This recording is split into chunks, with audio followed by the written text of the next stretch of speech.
Hi, we're going to get started talking about rotational motion and the quantum mechanics of energy and angular momentum for rotation. So this is section 7D.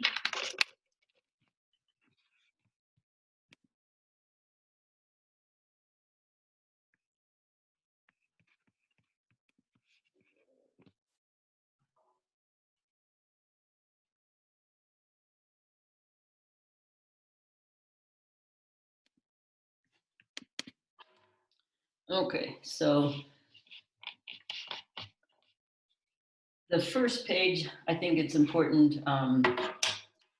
The key idea in here is that energy and angular momentum are quantized.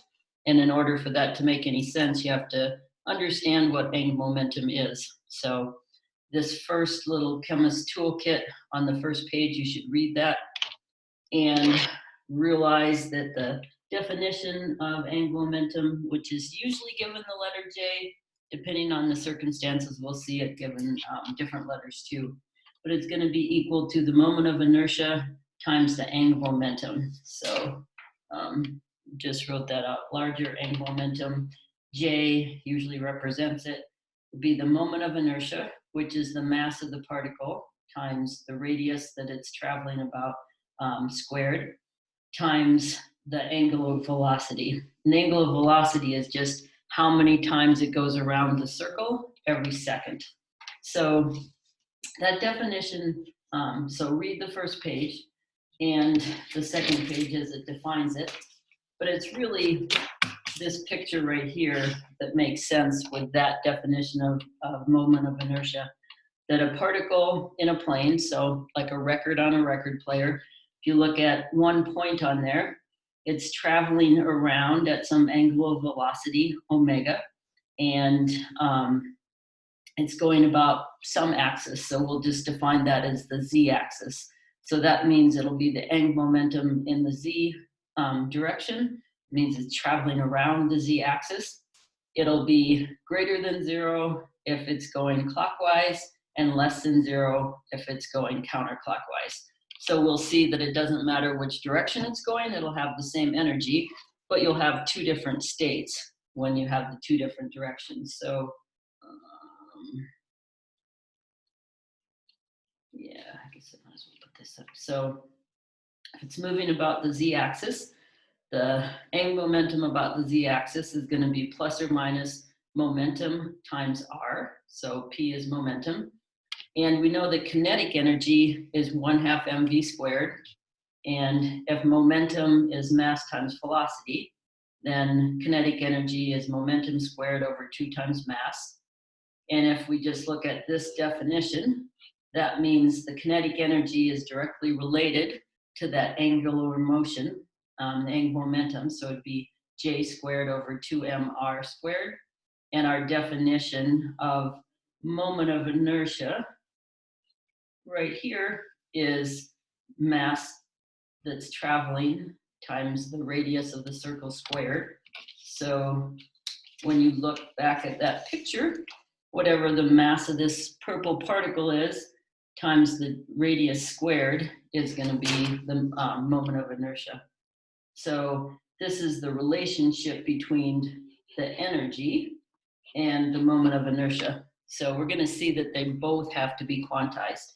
So if we look back at de Broglie, so I've just written these bigger so that you'll be able to see them rather than referring straight to the page for this particular description. So de Broglie's wavelength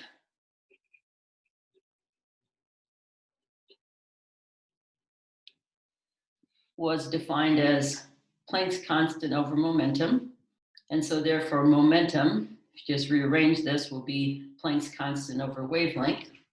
So when we plug that back in here for momentum squared, we end up with HR over lambda equals, plug it back into here, sorry.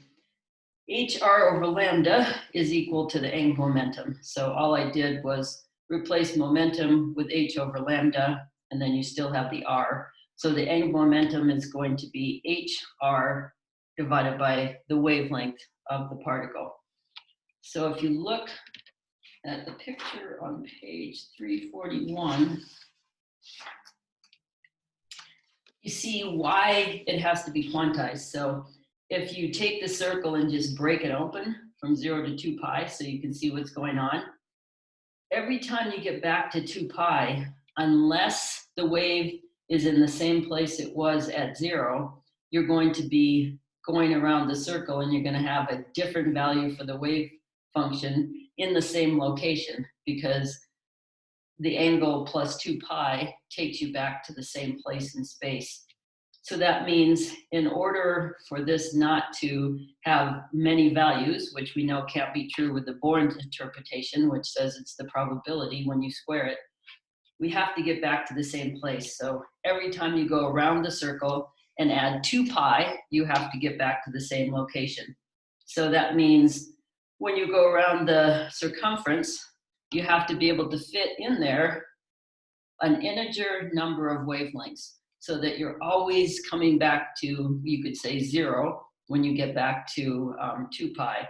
So you have to have an integer number of wavelengths to fit around the circumference. So the circumference of a circle is 2 pi r.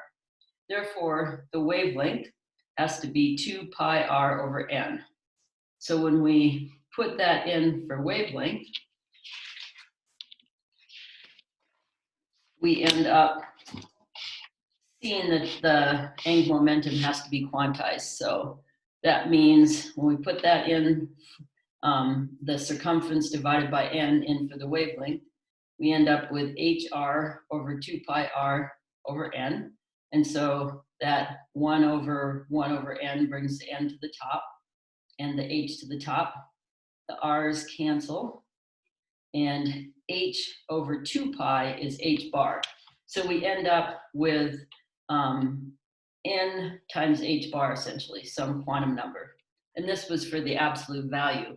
Now, if we just want to get rid of that absolute value and take into account the particle can rotate clockwise or counterclockwise, that really means each of the quantum numbers can be plus or minus. So plus meaning it's going clockwise, minus meaning it's going counterclockwise. And so now, more correctly, you can say the angular momentum is quantized, and it's equal to m sub l times h bar. So remembering that's h bar. And each of the states above 0 are doubly degenerate. At 0, the particle's not moving, which is okay, at 0 angular momentum, but then as soon as you add some energy to it, you could add it to rotate one direction or the other. So each of these will be doubly degenerate. There are 2 different directions. So if we go back and we look at our energy expression, it's related to the angular momentum by this relationship. And so now we can just put in the fact that the angular momentum is quantized. So put in m sub l h bar for jz, and then you have to square it, and that's divided by 2m r squared. So energy will be equal to a quantum number squared, h bar squared over 2 times the moment of inertia. So this is for 2D rotation, so rotation in a plane. When we look at, just make sure I talked about everything I wanted to.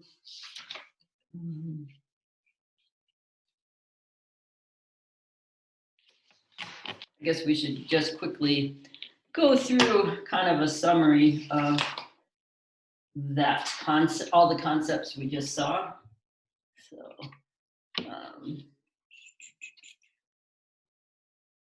so right here, the occurrence of the ml squared within energy. So when we look at the expression for energy, means that the 2 states of opposite value of m sub l, such as +1 and -1, correspond to the same energy, so that state's degenerate. The degeneracy arises from the fact that the energy is independent of the direction of travel, which makes sense. The state with m sub l equals 0 is not degenerate. The particle has an infinite wavelength and it's stationary, so there's no direction of rotation. And the particle does not have to have a 0-point energy for rotation. So we don't have to have the particle rotating. So m sub l may take the value of 0, which means E0 is also 0. So let's talk about three-dimensional rotation. So now the particle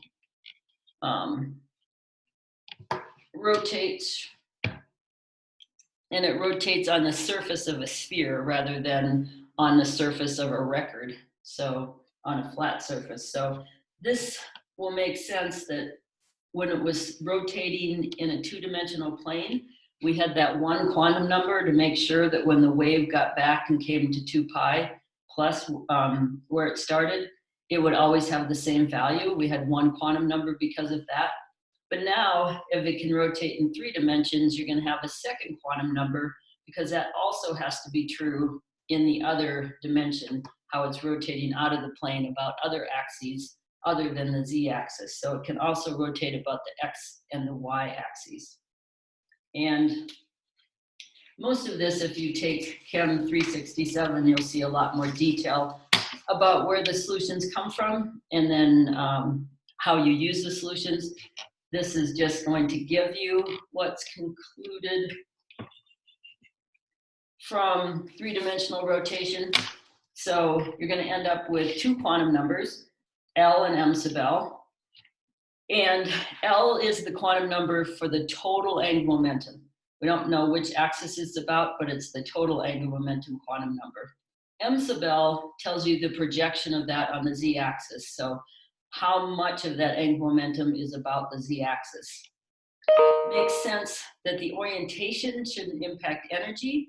So the energy is related to the total angular momentum. So it would be the total angular momentum quantum number times that plus 1 times h bar squared over 2mr squared. So that looks exactly like this, except we've replaced this quantum number, and we know that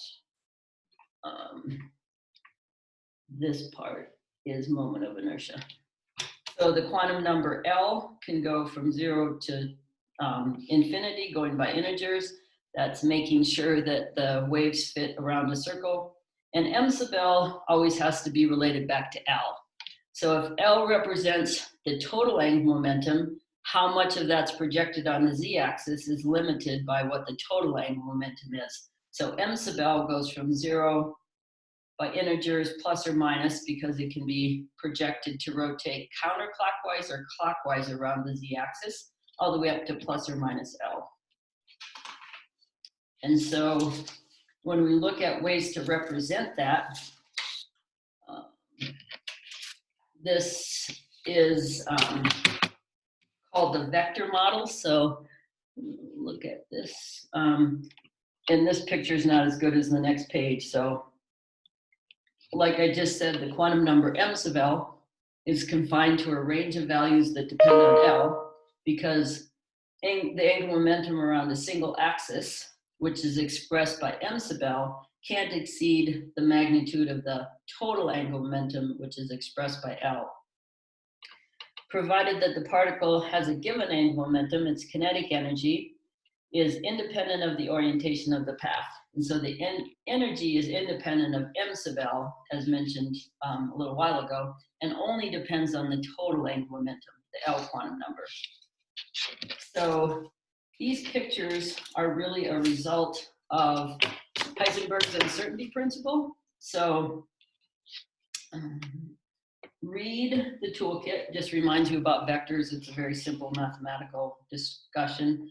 And just thinking that angular momentum is a vector. It has both magnitude and direction. So that's reminding us of that concept.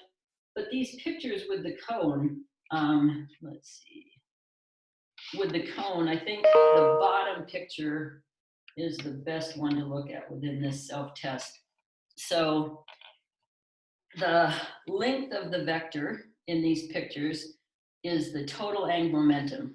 But notice it just changes angle. So here it has 0 component around the z-axis. Here it has the maximum around the z-axis. But if you know um, the angular momentum around the z-axis, then you can't know it around the x and the y-axis. Because if you did, you'd know exactly where the particle is and know how fast it's going. So these cones represent the fact that we know the projection on the z-axis, but we don't know anything about the projection on the xy plane, so the other two axes. So these cones are representing that each vector has the same length.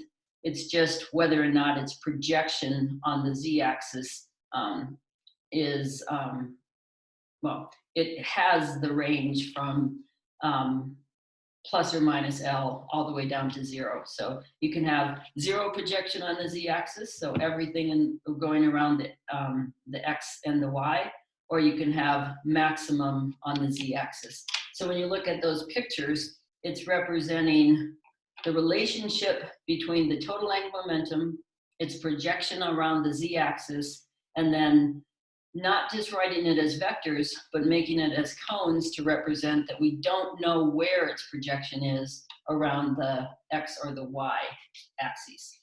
So that is a quick introduction to quantization for rotational motion. And it's really easy to see that the boundary condition is every time you go through 2 pi in any angle of rotation, you always have to get back to the same place. If you don't, your wave function has a new value at the same location it was. So 0 plus 2 pi is the same location, 0 plus 2 times 2 pi. So every time you come around the circle, the wave function has to have the same value, so it's single valued. So the quantization is very easy to understand in reference to rotation. So the last type of motion we're going to talk about is vibration. So I'll stop and we'll start that in a minute.